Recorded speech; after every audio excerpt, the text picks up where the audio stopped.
LSG versus RCB मुकाबला, और मुकाबला ऐसा था कि आरसीबी टेबल टॉपर्स, मतलब कि टॉप पर आ सकते थे, लेकिन अब सिचुएशन फंस गई है।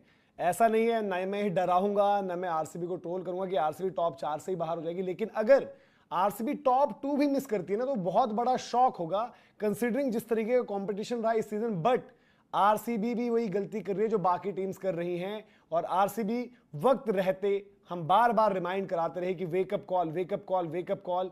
बड़ी समस्या है। सबसे पहले थोड़ा आपको मैच का बता देता हूं, लेकिन इसमें हम आपको क्या बताएंगे कि टॉप 2 और टॉप 4 में कैसे आरसीबी, एलएसजी और सीएसके फैक्टर है। एलएसजी ने आरसीबी को हराया, टेंशन पैदा कर दी। पॉइंट टेबल में जो है गुजरात, राजस्थान, आरसीबी बराबर, सिर्फ एक जीत कम है सीएसके, और सीएसके को अगले 2 मैच एलएसजी से खेलने हैं। एलएसजी से सीएसके को जो अगला मैच खेलना है वो घर पर है। अगर वो ड्राई सरफेस देते हैं, दिन की गेम है, सीएसके अगर वो मैच जीत जाती है तो आरसीबी के बराबर आ जाएंगे नंबर ऑफ विंस पर, और मैच भी ज्यादा होगा।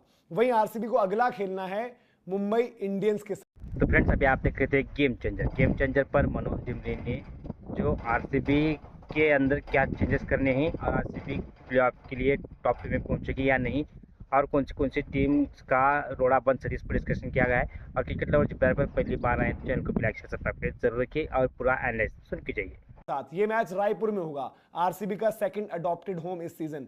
तो वहां पर अगर आरसीबी फिसल गई तो मामला बहुत गंदा फंस जाएगा टॉप 2 वाला, और चेन्नई आरसीबी बराबरी पर होंगी।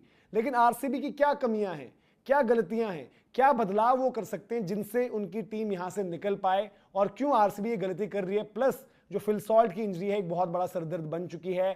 नुवान तुषारा की रिप्लेसमेंट के लिए क्या इनको जाना चाहिए, क्योंकि सॉल्ट का तो वेट करो लास्ट तक, बट तुषारा अगर बाहर है, पीएसएल वगैरह भी खत्म हो गई है, तो ब्रेसवेल, सिकंदर रजा, कोई भी ऑलराउंड ऑप्शन अगर आपको मिल रही है उसको आप अपने स्क्वाड में इन करो। अच्छा, इस मुकाबले में क्या हुआ, आपको हमेशा नीचे वाली टीम से डर लगता है। मुंबई एलएसजी नीचे का कंपटीशन लड़ रहे हैं, बट एलएसजी ने बैटिंग पहले करते हुए बारिश से मैच जो है इंटरप्टेड रहा, लगातार 209 रन कर दिए 19 ओवरों में, और उसमें मिचेल मार्श ने एक जबरदस्त सेंचुरी लगाई। मतलब मिचेल मार्श ऊपर शुरुआती 9-10 ओवर तो अकेले ही बैटिंग कर रहे थे। अगर मुझे ठीक आ रहा है तो टीम ठीक याद आ रहा है, माफ कीजिएगा, तो शायद टीम के 138-39 रन थे और मिचेल मार्श का 100 हो गया था वहां पर। प्लस आज फिर से लखनऊ भी, मतलब है ना कि ये लखनऊ है कि मानता नहीं, एक गाना सुना था बचपन में कि दिल है कि मानता नहीं, यहां पर लखनऊ है कि मानता नहीं। आज नया पैतरा, अर्शिन कुलकर्णी को ओपन करने भेज दिया। अर्शिन कुलकर्णी ने 24 गेंदों में 17 रन लगाए, 24 गेंदों में 17, बिल्कुल सही सुन रहे हैं आप।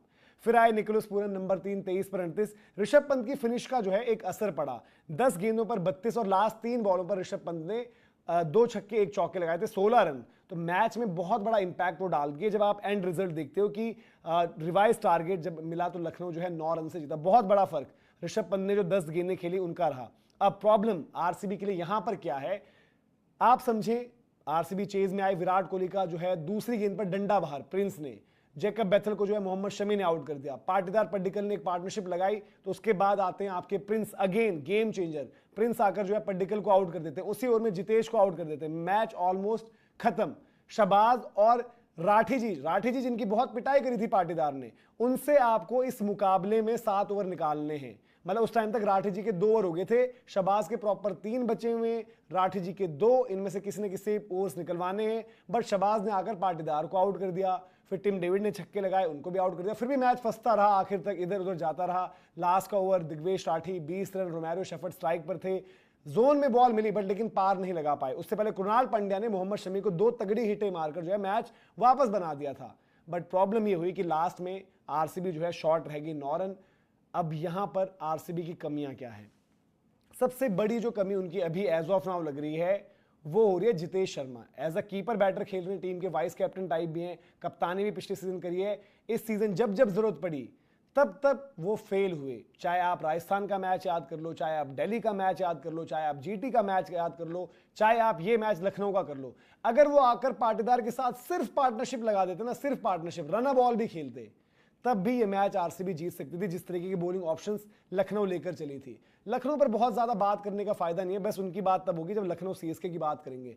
लखनऊ जीती जरूर है, लेकिन 5 बॉलिंग ऑप्शन में यार आपके शबाज 5वें हों, ऐसा भी नहीं हो सकता। बैटिंग ऑप्शंस में आपने माकरम को रखा हुआ है, वो बीच में आ रहे हैं, और अर्शिन कुलकर्णी ऊपर 24 गेंदों पर 17, ये भी नहीं हो सकता। लेकिन बात आरसीबी की हो भी इसलिए रही है क्योंकि आरसीबी अभी भी आगे जाने वाली टीम है, अभी भी उनको आप कहोगे कि भाई यहां से बाउंस बैक करें, टॉप 2 जाएं। बट अगर वो ये 2 बदलाव नहीं करते, एक तो हो गया आपका जितेश का मसला, अब इसमें क्या हो गया कि रोमेरियो को आप लगातार खिला रहे हैं। रोमेरियो ना कंप्लीट आपको ना बैटर नजर आ रहे हैं, ना बॉलर नजर आ रहे हैं, ना ही वो ऑलराउंडर। जब वो बॉल डालने आते हैं तो 12, 15, 20 ये उनका रेशो है एक ओवर में रन देने का।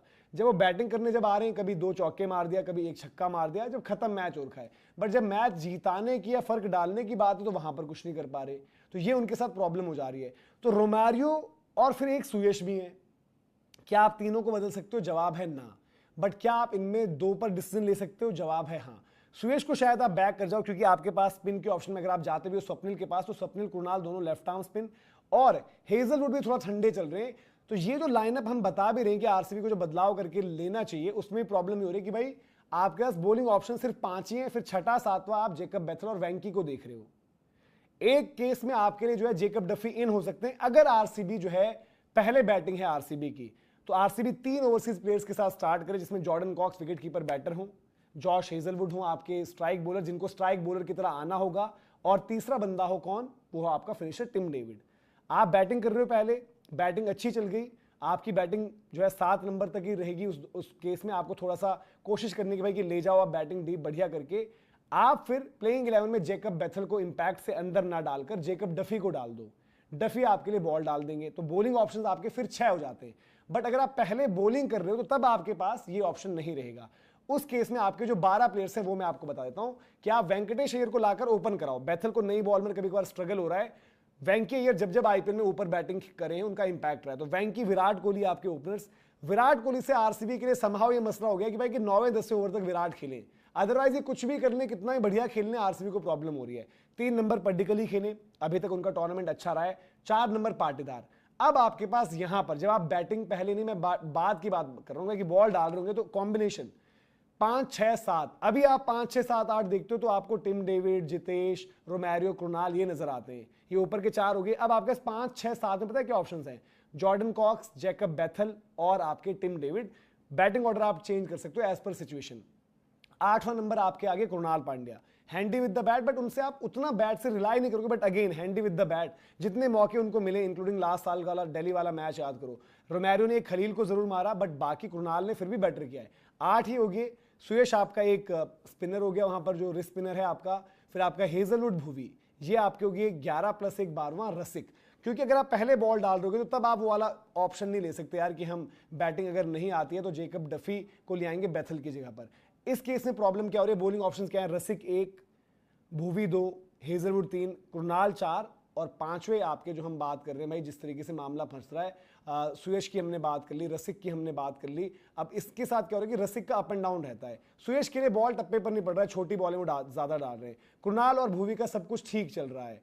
कृणाल भुवी में दोनों पर आप बैक करोगे, बैंक करोगे, बट हेजलवुड भी उस तरीके से नहीं डाल रहे। तो सिर्फ ये 5 है। फिर अगर जरूरत पड़ गई आपको तो वेंकी अय्यर और आपको बेथल के पास जाना पड़ेगा। अगली गेम एमआई से रायपुर में मैच है। रायपुर में जो हमने अभी तक हाल फिलहाल के जितने मैचेस याद आ रहे हैं, हाई स्कोरिंग मैचेस रहे वहां पर। तो वहां पर यार आप अपने बेस्ट 5 को बोलो कि भाई आपको डालना जितना मर्जी पिटो, बट आपकी बैटिंग डेप्थ जहां पर आपको कॉक्स, बेथल। ने वीडियो में देखा और डिस्कशन किया गया किस तरह से आरसीबी की team back to back 2 matches हारी है। भले ही ये मुकाबला वो जीत भी सकते थे, लेकिन विराट कोहली का अटैक आने के बाद आरसीबी की पूरी टीम बिखर गई है। देखा जाए तो प्लेऑफ की रेस में जो जो टीमें ऊपर थी वो बैक टू बैक मैचेस हार के वो अपने प्लेऑफ को जाने के रास्ते को और भी कठिन कर रहे हैं। अब यहाँ से आरसीबी ने 2 मुकाबले हारे, पंजाब ने भी 3 मुकाबले बैक टू बैक हारे, लेकिन एलएसजी आरसीबी का काम खराब कर गई।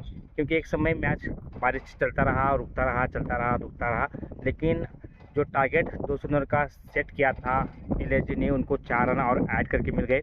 उसके बाद उस टारगेट को चेस करने में जो टीम उतरी आरसीबी, उसके 2 सलामी के बल्लेबाज हुई। विराट कोहली तो 0 रन बनाए और जो बेथल वो भी नहीं चल पाए। शमी ने आउट किया था बेथल को और विराट कोहली को प्रिंस यादव ने याद किया था। इसके बाद आरसीबी की टीम नहीं उठ पाई। नीचे से पाटीदार ने छक्का लगाया और जॉर्ज पटिकल ने भी अच्छी पारी खेली। उसके बाद नीचे से थोड़ा कैमियो था टिम डेविड का और शेफर्ड और कुर्नर पे डाला, लेकिन वो जीत को कन्वर्ट नहीं कर पाए। एलएसजी ने अच्छा टारगेट दिया था उसके बल्लेबाज ऊपर के शानमार्च ने जो सेंचुरी लगाई, उसके बदौलत नीचे से जो तड़का लगाया था ऋषभ पंत, इन दोनों की जुगलबंदी और निकोलस पूरन का थोड़े बहुत रन आने के चलते एलएसजी ने 200 रन का टारगेट आरसीबी को दिया था, उसको आरसीबी चेस नहीं कर पाए और अपने 2 पॉइंट गंवाए। और एलएसजी को जीत के लिए कोई मतलब ही नहीं, क्योंकि नीचे से लगी हुई है। और ऊपर के 2 प्लेऑफ की टीमों में देखा है तो एसआरएच और पंजाब कंटिन्यू है। अब देखना होगा कि आरसीबी अपनी जगह बना पाती है या नहीं पाती, लेकिन उनको 2 चेंजेस करने होंगे। नीतीश शर्मा और कुमार शुक्ल ने किसी और को चांस दे तो बेहतर होगा। वेंकटेश अय्यर भी टीम में बैठे हुए हैं। क्या आपको लगता है कि कुछ चेंजेस करने चाहिए? तो आप राय कमेंट में जरूर